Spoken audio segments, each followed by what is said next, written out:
Okay, let's add a turntable module to the Little Maker assembly plant. Here we have the module.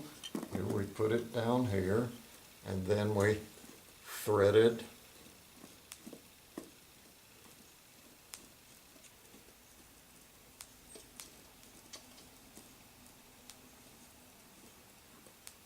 Until we get it where we're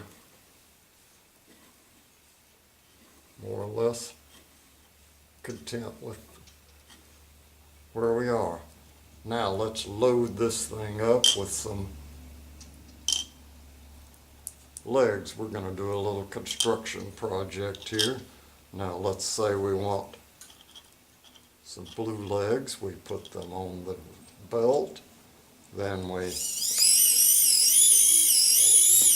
move them down the line.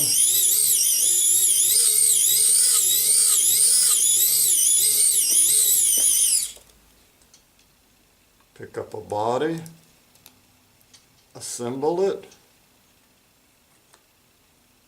and send him on his way.